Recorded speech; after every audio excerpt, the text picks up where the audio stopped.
বিষণ্ণ হামজা চৌধুরী যেন এক মুহূর্তের জন্য নেইমারের কথা মনে করিয়ে দিয়েছেন। নেইমারের মতোই তিনি দলের জন্য সবটা উজাড় করে দিয়ে খেলেছেন, কিন্তু শেষ মুহূর্তের একটা গোল সবকিছু এলোমেলো করে দিয়েছে। হংকংয়ের বিপক্ষে বাংলাদেশের নাটকীয় হারটা সবচেয়ে বেশি আঘাত করেছে হামজাকে। ম্যাচ শেষ হতে না হতেই তিনি মুখ চেপে মাটিতে বসে পড়েন। এরপর হামজাকে কুকড়িয়ে কাঁদতে দেখা যায়।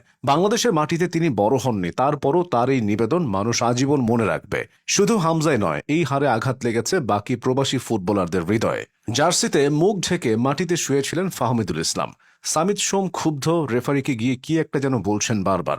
দুঃস্বপ্ন, স্বপ্নভঙ্গ কিংবা দুর্ভাগ্য, যাই বলা হোক না কেন, বাংলাদেশের হতাশা কোনোভাবেই লাঘব হবে না। তবে খেলাধুলায় বাংলাদেশের এমন বেদনাদায়ক স্মৃতি এটাই প্রথম নয়। বিশেষ করে ক্রিকেটে বহুবার এমন হৃদয় বিদারক ঘটনার সাক্ষী হতে হয়েছে বাংলাদেশকে। 2012 সালে এশিয়া কাপের ফাইনালের কথা কি মনে আছে? মনে না থেকে উপায় নেই। জিততে জিততে সে ম্যাচটা মাত্র 2 রানে হেরেছিল বাংলাদেশ।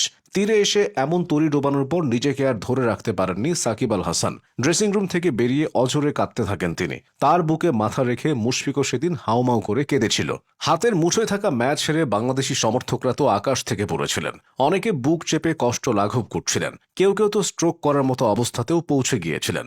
নিঃশ্বাস নেওয়াটা যেন কষ্টকর হয়ে দাঁড়িয়েছিল। সেই 2012 সাল থেকে এশিয়া কাপের ফাইনালে হাড্ডাহাড্ডি লড়াই করে খেলার ফলাফল পেন্ডুলামের মতো ঘুরতে থাকলেও তার কখনোই বাংলাদেশের পক্ষে আসেনি। তবে নিদাহাস ট্রফির ফাইনালে আরেকটি সম্ভাবনায় আশার বুক বেঁধেছিল বাংলাদেশ ক্রিকেট ভক্তরা। কিন্তু সে আশা নিরাশায় রূপান্তরিত করেন দীনেশ কার্তিক। 1 বলে 5 রানের সমীকরণ তিনি মিলিয়েছিলেন সৌম্যকে ছক্কা মেরে। ওই হারের পর সাকিব রুমাল কামড়ে ব্যথা ভোলার চেষ্টা করছিলেন।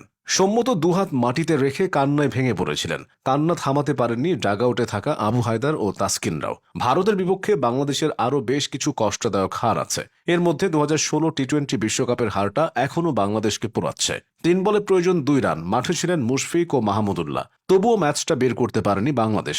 সিঙ্গেল না নিয়ে দুজনই ক্যাচ তুলে দিয়ে এসেছিলেন। ওই হারের পর ক্রিকেটারদের মনোবলে বড়সড় আঘাত লেগেছিল, আর দর্শকরা কষ্ট পাওয়ার পাশাপাশি রাগে ও